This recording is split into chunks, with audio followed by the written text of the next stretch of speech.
Di sini saya dan teman-teman saya akan menjelaskan hasil analisis tentang minyak bumi.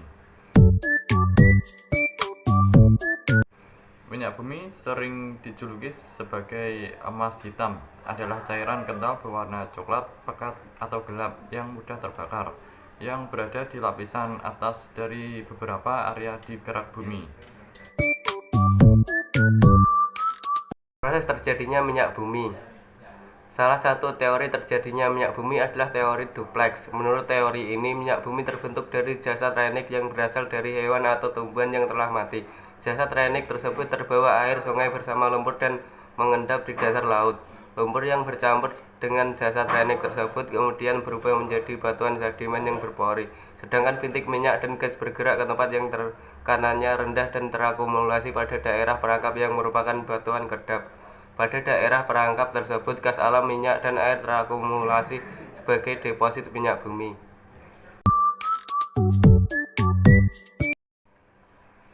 Komposisi minyak bumi. Minyak bumi merupakan campuran dari berbagai macam hidrokarbon.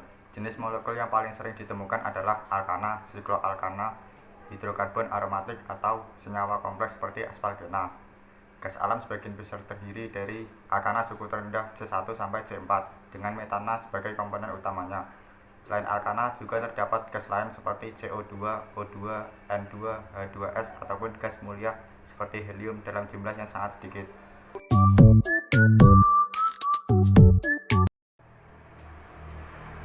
Pengolahan minyak bumi dilakukan pada kilang minyak melalui dua tahap.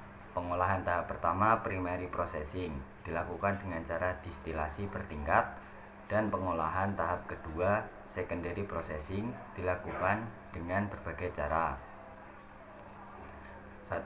Pengolahan tahap pertama. Pengolahan tahap pertama dilakukan dengan distilasi bertingkat, yaitu proses distilasi berulang-ulang sehingga didapatkan berbagai macam hasil berdasarkan perbedaan titik didihnya. Hasil pada proses distilasi bertingkat ini meliputi 1.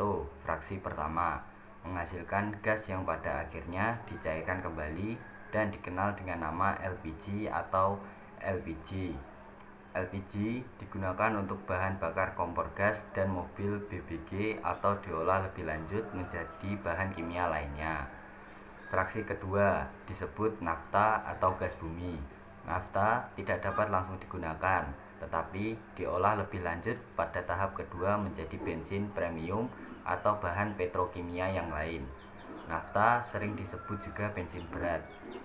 Fraksi ketiga atau fraksi tengah selanjutnya dibuat menjadi kerosin, minyak tanah, dan aftur bahan bakar pesawat jet. Fraksi keempat sering disebut solar yang digunakan sebagai bahan bakar mesin diesel.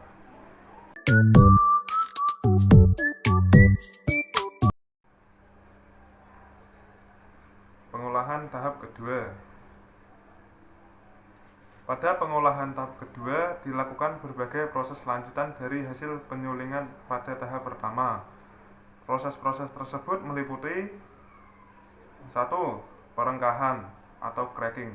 Pada proses perengkahan dilakukan perubahan struktur kimia senyawa-senyawa hidrokarbon yang meliputi pemecahan rantai, alkilasi atau pembentukan alkil, polimerisasi atau penggabungan rantai karbon, reformasi atau perubahan struktur, dan isomerasi atau perubahan isomer. 2. Proses ekstraksi. Pembersihan produk dengan menggunakan pelarut sehingga didapatkan hasil lebih banyak dengan mutu yang lebih baik. 3. Proses kristalisasi. Proses pemisahan produk-produk melalui perbedaannya titik cair. Contohnya dari pemurnian solar melalui proses pendinginan, penekanan, dan penyaringan akan diperoleh produk sampingan lilin. 4. Pembersihan dari kontaminasi atau treating. Pada proses pengolahan tahap pertama dan tahap kedua sering terjadi kontaminasi atau pengotoran. Kotoran-kotoran ini harus dibersihkan dengan cara menambahkan soda kaustik, NaOH, tanah liat, atau proses hidrogenisasi. Hasil proses tahap kedua ini dapat dikelompokkan berdasarkan titik didih dan jumlah atom karbon pembentuk rantai karbonnya.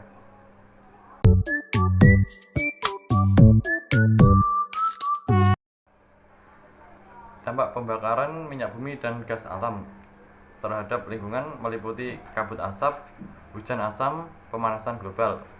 Dampak pembakaran minyak bumi dan gas alam terhadap kesehatan meliputi gangguan pernafasan, kanker paru-paru, kerusakan tulang sumsum, dan kanker ginjal. Sekian penjelasan dari kelompok kami. Jikalau ada kesalahan kata, kami mohon maaf. Wassalamualaikum warahmatullahi wabarakatuh.